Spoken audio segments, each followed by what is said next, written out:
I take thousands of images every year all across the world on various different trips, but you only get to see a handful of those.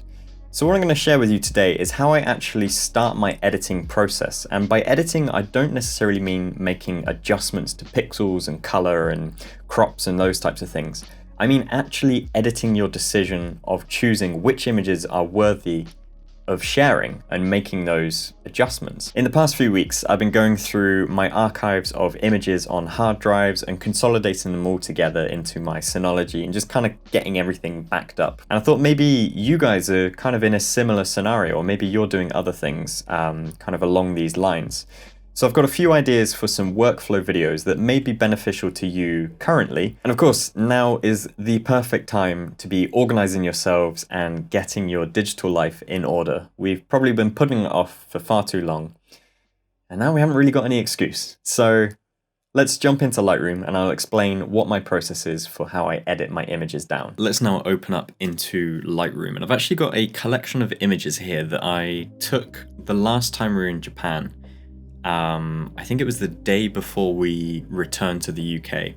We went up the new Shibuya Sky deck, and it's a kind of like a new viewing observation deck right in the heart of Tokyo. I've imported my images and I haven't actually looked through them. Now I know I said earlier that it's better to look through as fresh as you can from when you shot these. I actually shot these on December the 1st, and I completely forgot about them. They just have existed in my library, and due to the changeover in the new year, I just didn't catch those last few images at the end of last year. So we're going to look through these together, and I'm going to start to rate them, and you'll see my thoughts on what it is that I'm looking for. So let's open this up, and I'm going to make it full screen as well. So essentially I open up into Lightroom, and you can press F to go complete full screen if you like. If I'm honest, I don't do this that often, so I'm actually going to come back to it. I like to look through my images and still see at the bottom all the thumbnails of the film strip of images to come, and I'm essentially just going to cycle through and I'm going to rate my images. So I like to rate them with star rating. You can do this on the keyboard just with a 1, 2, 3, 4 or 5. Or you can click the rating in the option if you prefer to use a cursor. And I've got a little bit of an unofficial rationale for how I rate my images. So generally speaking, something has a star rating of 1 if it's something that I deem kind of interesting to look at. Maybe it's an image of a particular thing throughout the trip that signifies like a particular activity or a moment in time. Is nothing that special, but it's definitely not a wasted or a throwaway shot. So it could be a change in view or perspective or something like that. I'll give things a star rating of 2 if I deem that image to be edit worthy, if it's something that I could adjust the colors to, or something where I see potential to make some sort of edited image. This could also go into a collection, so sometimes it's a connecting photo if it's a story of images, say for a blog post or for some sort of catalogue of images. It may not be outstanding as an image, but it does help to tell that collective story. I'm going to mention that a lot about collective story. That's something that I think about a lot. I'll give something a rating of 3 if that image is of a certain quality, something that I like, an image that I'm pleased with, just generally something better. And I'll pretty much go through and make adjustments on all of my 3-star images. I'll give something a rating of 4 if I deem it to be a banger of a shot, like a hero shot, something that really tells the story of the day, like a really great image. And finally, I'll give something a rating of 5 if I think it's like an all-time great image of mine. Something that I've taken that I just know is one of my favorite images, like an image I'm truly stoked for. These are quite rare, and the reason that I keep them quite rare is so that at the end of the year, or even, the end of the decade, for example, I can go back through my libraries and I can see just the 5-star images, the ones that I really highly rate. Hopefully they're consistent over time. As I improve in my photography, maybe 5-star images from a few years ago will now be 3-star images, for example. But I generally reserve my 5-star for maybe 1 or 2 images from a particular day, at most. it's very rare I give out a 5-star. So that's my rationale for my editing. So in Lightroom, and I've got around 200 or so of these images from this day. I'm just going to quickly whiz through these and rate them and kind of describe what it is that I'm looking for. It's worth pointing out it's actually quite nice to have some music on in the background, get yourself in a good mood, get yourself comfortable, have a good drink or something.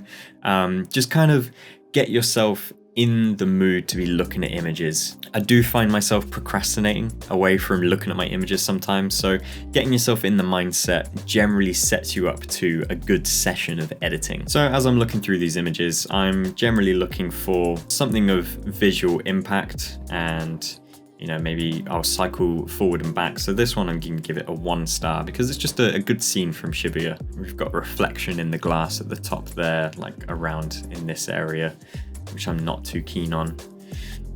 Going through, just zooming in on different details. I'm going to generally fly through at the speed that I normally do. So yeah, I'm generally looking for visual content, narrative. I'm looking at the way that the color looks, the way that the light sort of appeals in an image, and of course I'm checking for focus. So for example, I've got a couple of images here. They have very similar composition, but this one I clearly missed the focus on. And I obviously caught it at the time because then I went through and took a second image, corrected my composition slightly, and got it in focus. So between these two, obviously I'm going to rate this one. I'm going to give it a 2-star rating. So in terms of the narrative, what I'm looking at here is we've got people on the crossing. I've shot it vertically, so I'm getting those vertical buildings and that downward look.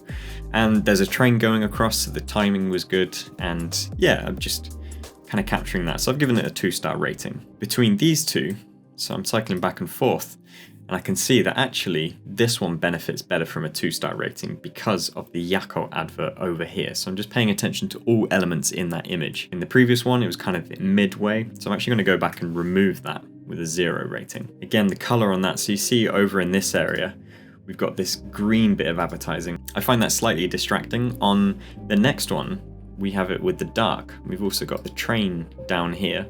Yeah, so I'm gonna give that one a 2 as well. Now this one, again, like adjusting the composition. You can see I'm looking at the same scene and the same sort of activity, people crossing, but in camera I'm changing things. I'm making my edits before I've even got to the computer. I'm editing the story with the crop. I'm choosing what to include, what not to include. Again, differences here. So looking out over towards Shinjuku, I can see a huge reflection in the glass on the right, some on the left. Some of that I can potentially get rid of in Photoshop or in Lightroom with the healing tools. But if we cycle through, you can see that I've made a slight adjustment in camera just to kind of hide that a little bit.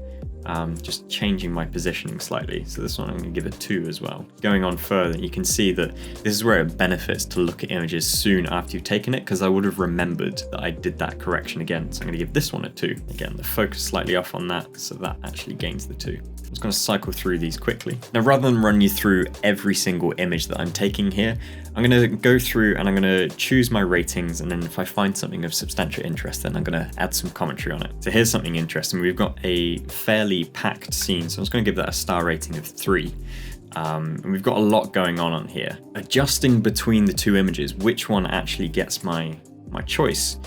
So you can see that as I'm looking at this, the things that I'm paying attention to are verticals in perspective. Are things that are supposed to be vertical, are they flowing top to bottom on the screen? Do the corners have any weird crops? Is there anything kind of happening here that's a little bit untoward? So for example, on this one, this corner down in the bottom left is kind of standing out to me as showing a little too much of this building, whereas the one before kind of cuts it off a little bit more comfortably in my eyes. And likewise at the top, that's maybe showing a little too much. There's a bit of a distraction. So we've got a contradiction between the two. This may need a crop afterwards at a later date anyway. Oh, we got images here of the Olympic Stadium. It's such a shame that it's going to be postponed, but it is the right decision. Just means the 2020 strategy just continues on an extra year. All right, so now we're starting to see some images of different subjects. So I've obviously been at the top of the building and I'm getting some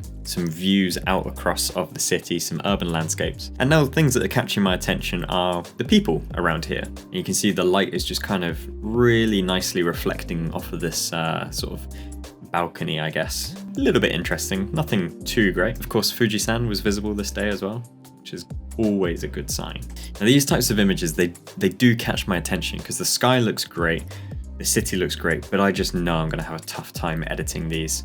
The difference in the lighting style and the haze that separates them is so difficult to work with. So I'm gonna rate them, but I feel like if I was to edit these, I would struggle. And again, two very similar images here, where just cycling between them, just the slight shift between the left and the right. And I'm looking at the angle of these buildings. It helps obviously when you have buildings because they would be built vertically. So they help with your lines on here. I'm gonna go for this one because if you see over in this right corner, standard out of camera was showing this much, whereas on that one, it's a very awkward crop there. So I'm gonna choose this one, give it a 2-star rating. And again, symmetry is something that I like to work with and play with in my images. So for example, if you're shooting an alleyway, or in this case where I'm looking down some stairs, comparatively between this one and this one, the one first, the staircase isn't quite in the middle. Maybe I saw something when I was taking the image and I just snapped it quick.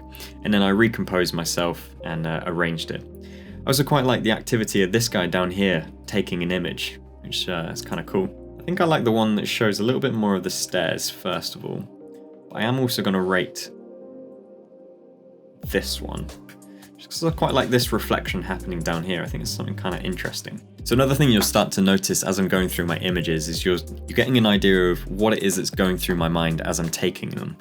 You can see I'm really starting to sort of warm up to the environment and just seeing how the light is changing. Obviously it's changing fast, we're at sunset time, but you can almost relive that story of effectively like sport, where you warm up and then you go through and you kind of find yourself and get your footing, I guess, with your imagery. So here is, where I've seen something different and I'm quite enjoying it, but did I get a shot?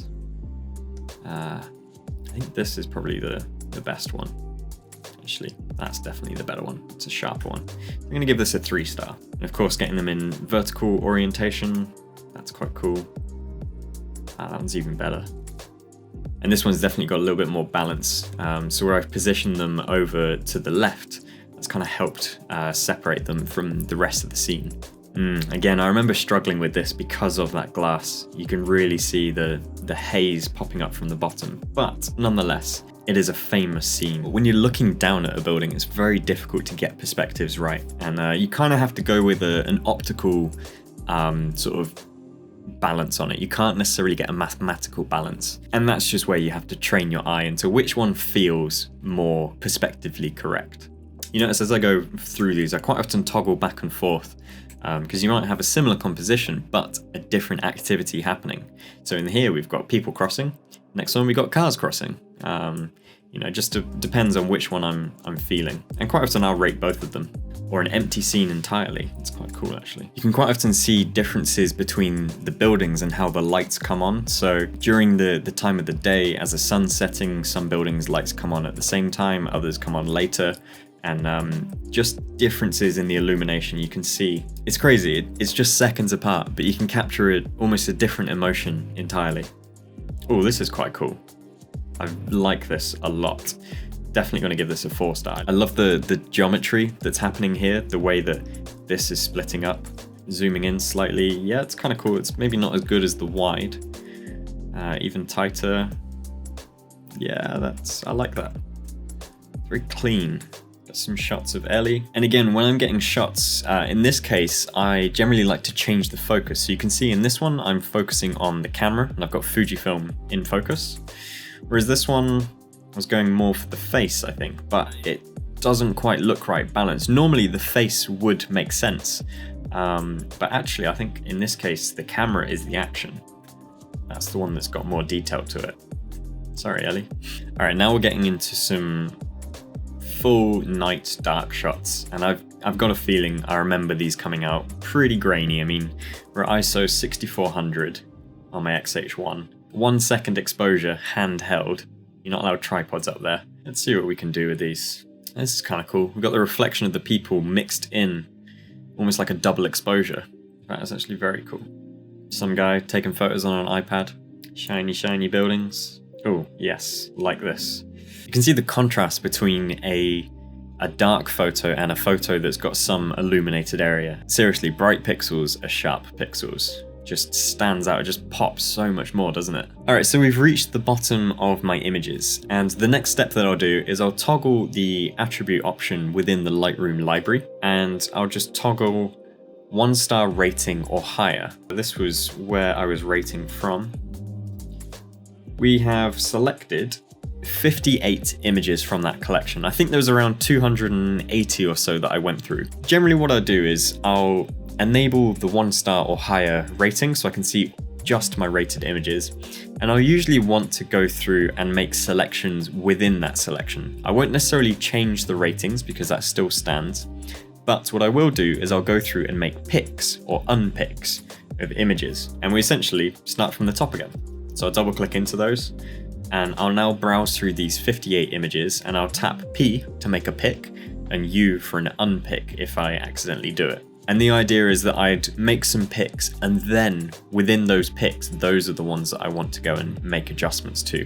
In the past, I've gone through and made adjustments to all of my rated images, and although that can be good to have a great body of work, it is very time consuming. So I'm going to try and halve these, maybe do better than that. I know there's definitely not a huge amount of portfolio worthy images, but I still like to make adjustments on them. So I'll go through and choose which ones I want to pick, and I'll also fine tune where I've made ratings of similar images, but I've then gone through and I found another one that's slightly better. So I'm just going through, and I generally do this stage quite fast. When you see all of your rated images together, you really get a good sense of which images are good because you are looking at your best of best from that day. Interestingly as well, where I previously made a comment on the balance of this image, I've actually gone back on myself and have chosen the one that I saw first. Cool, so that's going through, and now I can add a further toggle, and that is my pick selection. So if I select these,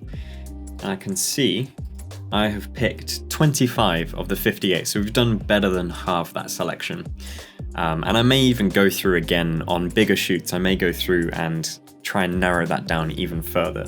But from here, this is where I then go and make my adjustments and go through some editing. So I'll leave that for a different video. My workflow hasn't changed too much on adjusting images from when I last did an editing video. But if you are interested in how I make my adjustments using presets and whatever, then do leave a comment down below. Likewise, if you want to go ahead and make some edits, maybe you're inspired on editing your own images now, my own presets are linked in the description. If you want to get those, they really help support the channel. So unfortunately, there were no 5-star all-time favorite images here, and I got 1 4-star image. That I'd say is a pretty average day for me. I'll very rarely get like a whole string of amazing images. And from here, I may post about 3 or 4 or so onto my Instagram. And if I made a video on this day, then I would have shared those, probably all of these within a video. So I hope this video was informative and you got some use out of it. I know we're doing a lot of admin work and sort of digital workflows at the moment, but these are things that do run in the background, and given the current scenario, it's probably the best time to be doing them right now. So I hope you enjoy this, and I will catch you in another video very soon. All right, thanks for watching everyone. See you later. Bye bye.